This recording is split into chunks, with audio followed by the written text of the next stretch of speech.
Hi, this is Peggy Miller.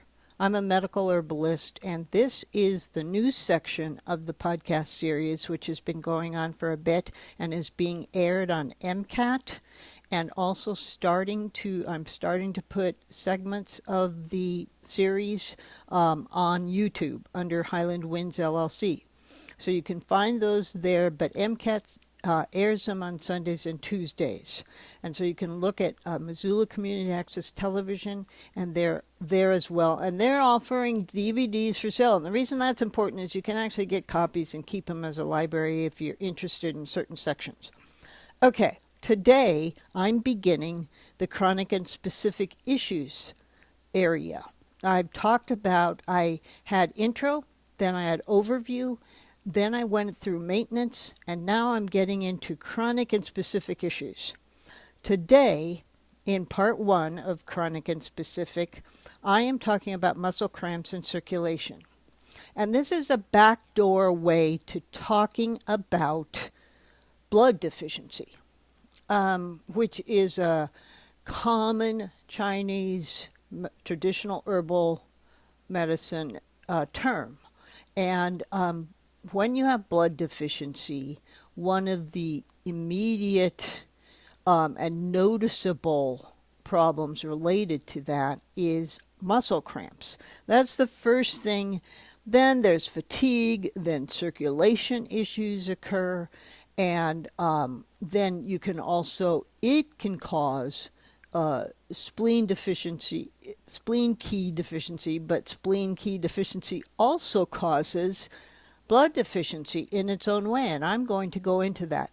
So these specific sections will each try to highlight a specific problem like muscle cramps and circulation, and then immediately try to tackle some of the reasons for this from a Chinese and Ayurvedic medical herbal standpoint, but then break it down even farther so that you gain a better understanding of what might be causing it. And so, muscle cramps. Blood deficiency. Okay, let me backtrack just for a second, or broaden just for a second. There's 3 major categories of blood disharmonies. And I trained with the East-West School, led by the Tierras, and different things that I will talk about are from their volumes that they use in their classes and that they use in terms of giving their talks, and you can find many of their papers. But blood disharmonies are broken down into 3 major categories: blood deficiency, blood heat, and blood stagnation. Insufficient blood is what usually often causes muscle cramping.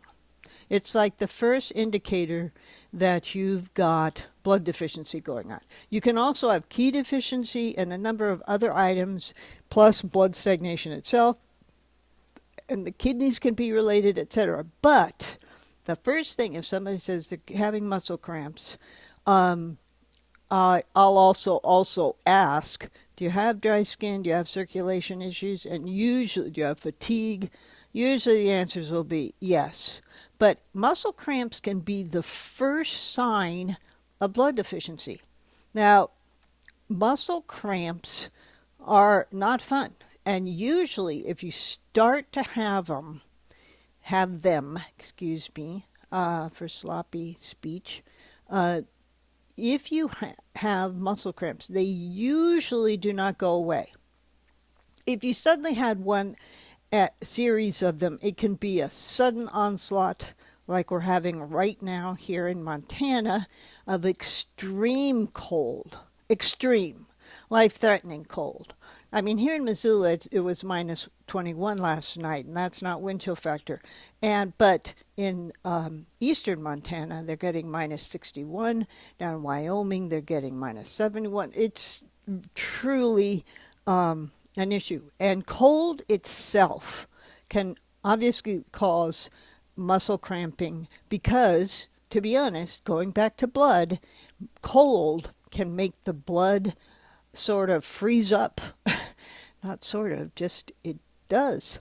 And then it stagnates and it's not moving properly, and your muscles will immediately start to cramp. But aside from cold, if you just have muscle cramps, whether it's warm or cold, then blood deficiency is going on. Now, blood deficiency predominantly is basically what it sounds like, which means that you don't have either enough blood or the nutrients in the blood aren't quite what you need, or both. And usually it's both. When I get into the diets of people I have a small practice and I have clients in blood deficiency is common. Muscle cramps are common. Blood deficiency, improper diet, climate, all can cause blood deficiency.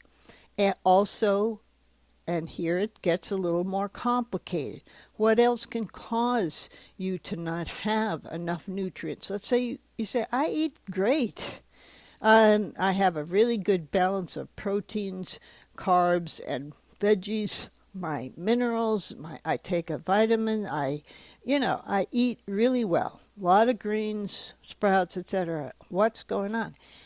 You could have what's called spleen key deficiency. The spleen helps break down food and transport it in the blood. If the spleen is not working properly, then you can have blood deficiency. And you won't know that the spleen, and this is one of the reasons why I often say you really should have a consult, because if you start just treating the blood through herbs that help tonify the blood, there are very excellent herbs that help nourish the blood, help build blood. Goji berries is one that's common, and you can now get it, luckily, in powder form in most of the major markets.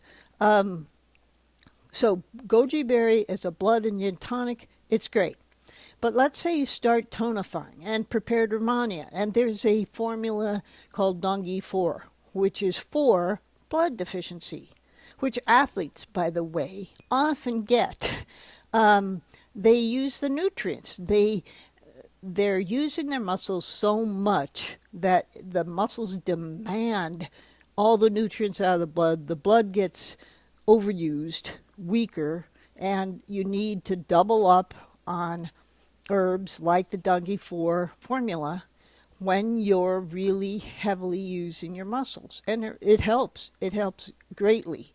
But you need to also make sure you don't, in addition, have spleen key deficiency, because if the spleen's not working properly, you can take tonifying herbs, but if you don't get the spleen energy up, increased, and treat the spleen well, then it won't break the food items down. And red meat's another thing that really can help with blood nourishment. But if the spleen's not working right, you're going to have a problem. So it's often important to also look at the spleen when dealing with muscle cramps, because spleen key deficiency will often need to be treated either first or at the same time that you begin to increase blood nourishing herbs. Often I'll provide a spleen key deficiency formula, and 4 major herbs is one of them.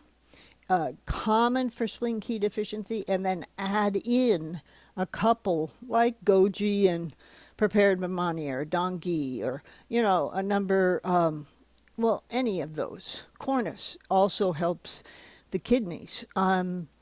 So any of those really help with the blood as well as starting to treat the spleen. But sometimes it is not the spleen. It is not spleen key deficiency. You simply are overusing your blood supply, and you need nourishment, in which case start using goji berry often. Look at not 4 major herbs, that's for the spleen. Dongi 4 is for blood nourishment. And seek out a consult. break it down, because you might also, and this is like, well, where do I start? But a specialist will also usually in this situation double check the heart situation as well as the kidneys to see if there's other things going on contributing to the symptoms of blood deficiency. And it's important. Let's say they find, that you've got heart deficiency going on, heart yin deficiency, which can be another component. Or you can just simply have heart blood deficiency and liver blood deficiency. Or it might not be liver blood deficiency, it could just be heart blood deficiency. And the combination of herbs is somewhat different because they each tackle a different part of the body. And I'll get into that a little bit. I wanted to begin with just muscle cramps in general and the types of things. So blood deficiency, whether it's liver or heart, is at your base core of muscle cramps. And then the spleen key deficiency could be contributing, because if the spleen's not working correctly and has too low energy, and you could have been born with a spleen that doesn't work well. You might be sitting there thinking, God, what if I have all this stuff? No, you can be born with a spleen that doesn't work quite up to par. If you look back at your medical history and you often had colds, mucus, nosebleeds, things like that, that can all be signs of spleen key deficiency. And if the spleen wasn't working, even in your younger years, then you'd have blood deficiency, and you might look back and realize, wow, I've been having muscle cramps for really off and on for a long time. If that's the case, you probably also have spleen key deficiency, unless your diet really is the pits. And some people's diets are. And I mean, I've had periods in my life, I still have periods in my life, where I'm not eating properly. And I'll suddenly realize, wow, what am I doing? I really have to get my veggies up. I actually sometimes stop eating red meat, and red meat is really useful for the blood, and so I'll increase my intake of red meat. I'll look at my protein structure. I'll look at my vitamin B structure, vitamin D structure, particularly now that I'm in Montana and have been for many, many years. In winter, we don't get as much sun, so vitamin D is also a part, and all of these things contribute to muscle cramping.